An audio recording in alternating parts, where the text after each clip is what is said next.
Hello, thank you for joining me at Jersey Bird Homestead. My name is Danielle and today I have a super exciting video to share with you. Maybe one of the most important videos I've ever filmed for this channel. It is because of the most delicious recipe I have ever made in my life. Let me begin by saying that in my mind, when I was researching endless recipes, it had to be one that was not only quick and easy, but also one that tasted amazing and checked every single box that I had. It also had to be a recipe that didn't leave an enormous mess in the kitchen for me to clean up. It was a long process. It took many months. I also tried different types of bread and different techniques, including sourdough, which I still make, but I use sourdough for the occasional bowl. It's not really part of my everyday baking routine.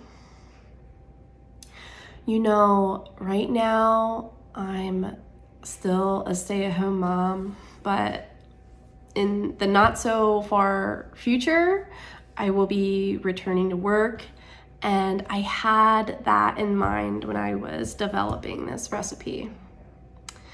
This recipe is one that is realistic for someone who has a work schedule on top of everything else in life. It is unique because it yields 3 pounds of sandwich bread in 2 loaves. That is one of the biggest differences between my recipe and all the other sandwich bread recipes that I've tried. The secret to it being so convenient is the loaf pans that I use. I use 1.5 pound loaf pans.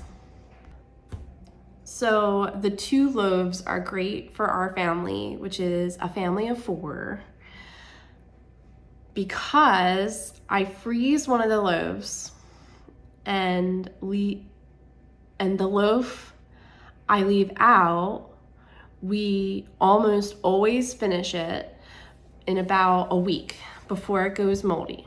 I've only had it go moldy once or twice in all this time. It freezes really well and it tastes just like it came right out of the oven when it comes out of the freezer. So let's just get right into it. I know you're gonna love it just as much as I do. All right, so I wanted to give you an idea of what you're gonna be making. So this is about the time when I start to consider making another couple of loaves. Is when I get down to like this point, which is probably 1/3 of the second loaf. And you can see this piece of bread is many days old. I think I got it out of the freezer at least 4 days ago, and it doesn't have any mold on it. And you can see it actually is really, it's got a lot of squish in it, you know? It has a really nice thin crust, golden thin crust that doesn't get all warped and wrinkly. Not that that really matters. And the part that's in the loaf pan stays really nice too. It doesn't get super crunchy or anything. So it's really great for everything that I throw at it.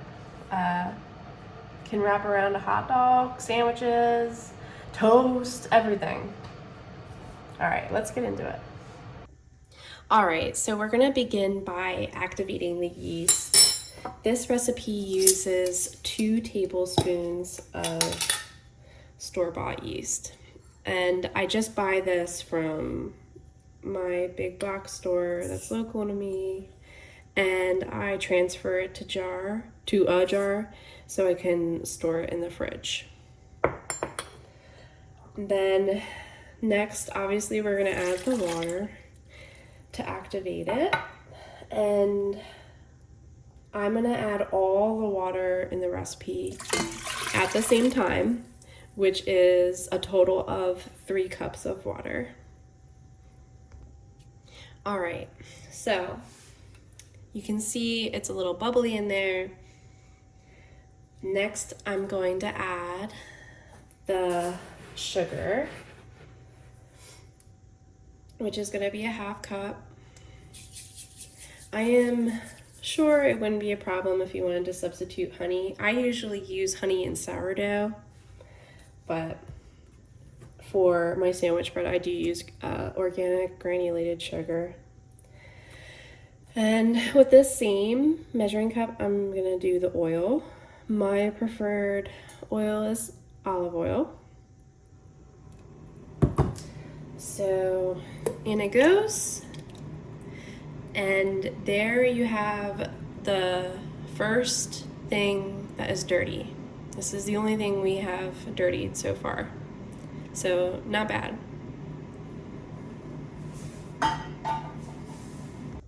All right, so next we are gonna add the second to last ingredient. We are literally almost done. And that is the bread flour. Now, I know some of you may be wondering how you can get some whole wheat or rye into this recipe if it's possible, and it is.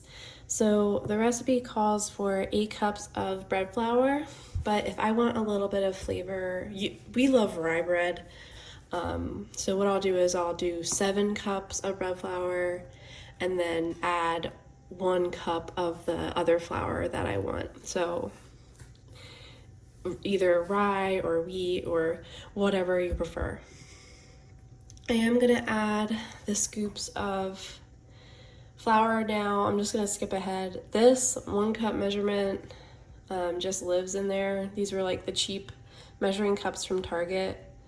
And I just they're on hand in there at all times. When I'm measuring in grams for sourdough, I use this scoop to scoop it onto the bowl that's on the scale. So it's really just a all-purpose scoop, but happens to be the right measurement for this sandwich bread recipe. So it works out great. All right, so 8 cups of flour.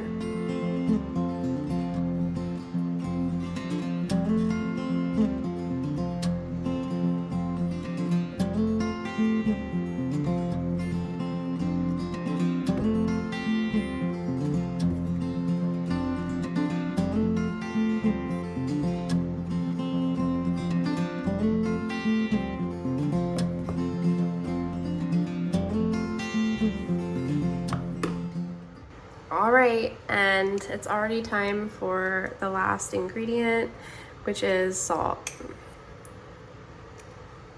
This is a 1 teaspoon. This is a teaspoon. So I'm just gonna add 2 teaspoons of salt. I do use Redmond's real salt. I really like it, I gotta say. And that is it. So this was the original spoon we used to measure out the yeast, and now I'm going to use it to mix the dough. So just quickly give it a stir.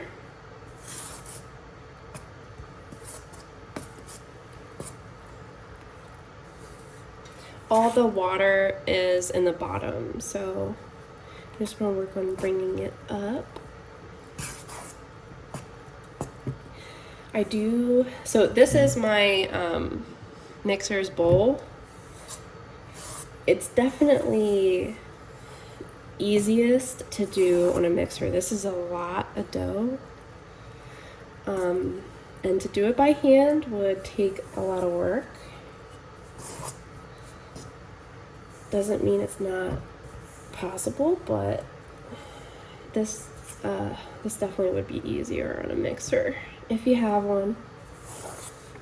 All right, so I've just loosely brought it together, and now I'm gonna throw it on the mixer on low for about 8 minutes or until it comes together.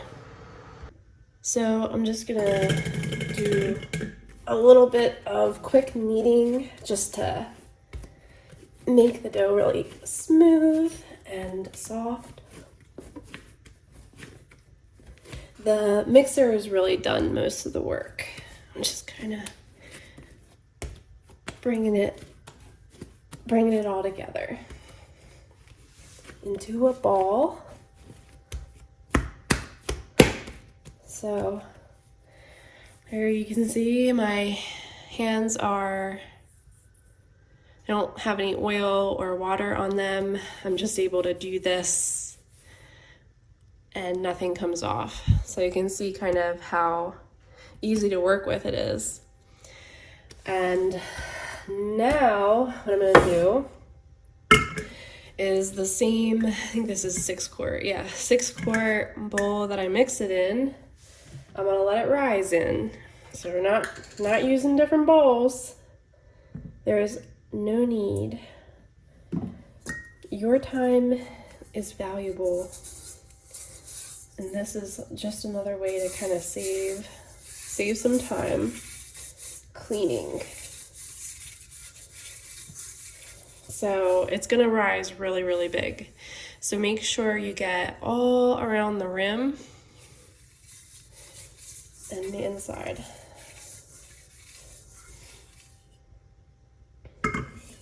All right, so I usually like to coat the top as well. So what I'll do is I'll dip the top in and then turn it upside down and plop her in. Let's get one final coating and then that is it. You are done. So just a damp dish towel, drape it over and put her in a sunny spot or in front of a wood stove or in front of a heater vent, really whatever you have available to you. And I'll see you in a couple hours. So it's been a few hours, but keep in mind, dough does rise slower in the wintertime when it's colder, and we did not have our wood stove on today. So anyway, it's about 4 o'clock. I've been off doing things. This is not a dough that you need to babysit. This is about when I will divide it, but honestly, sometimes I forget about it and it gets much higher than this. And that is fine. So I'm just gonna tip it out. Okay. So there's our one dirty dish that we made. So now we're gonna roughly divide it in half. I usually just draw a line, maybe a little bit more this way, and then chop it down.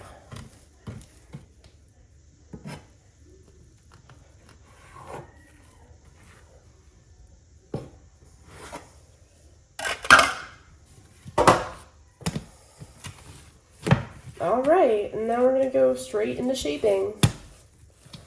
So roll it up. And I might have to, sometimes I have to push it against, yeah, okay, still in frame. I pull it towards me. You can see those bubbles stretching. That's what you want. Tuck in the sides and pull it towards you. And that's how you get that smooth top. All right. Takes a couple seconds and then that's what you're left with.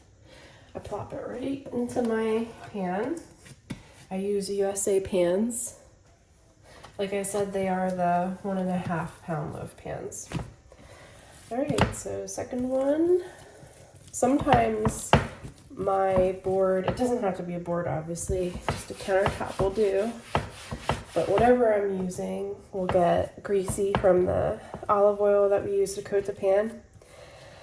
And you just gotta wipe it off so it can catch the surface. Because it pulls under while you're pushing, and that stretches this surface and creates that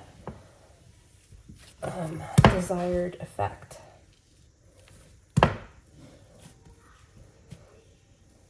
Let's see, I'm gonna just wipe it down a little bit more. This is also a great way to never have to oil your cutting boards.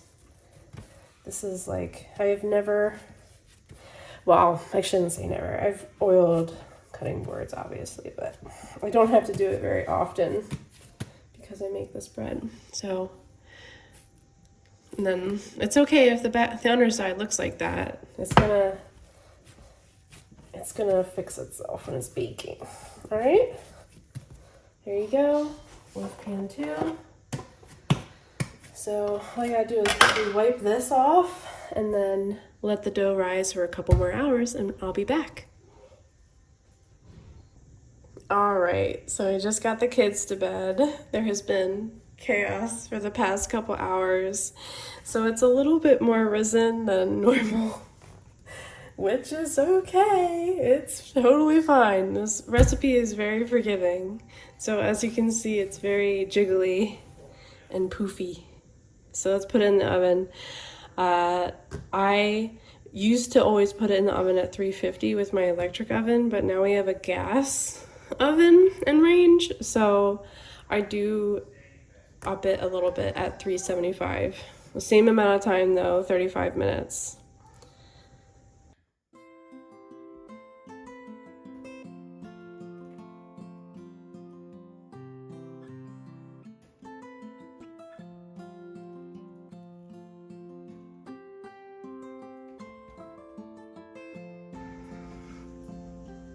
There's a big bubble forming on the one.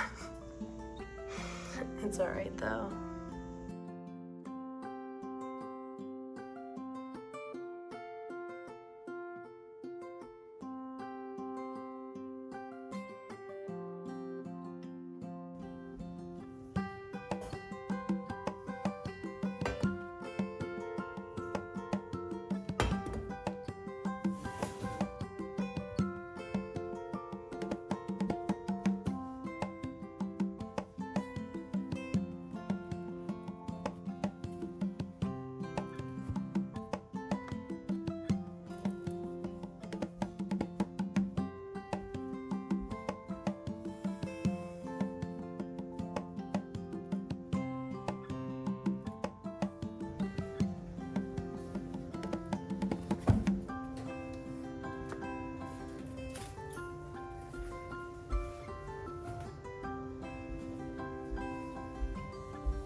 All right, so 35 minutes later, here they are. You can see this one got overproofed a little bit and developed a bubble. That can sometimes happen. It's happened to me a couple times, but it's just not aesthetically pleasing. Everything else about the bread is totally fine. This one is more typical of how they usually come out. And yeah, it's really, I mean, so here, since this one's already kind of, I'll do a little smear moment, or ASMR, whatever.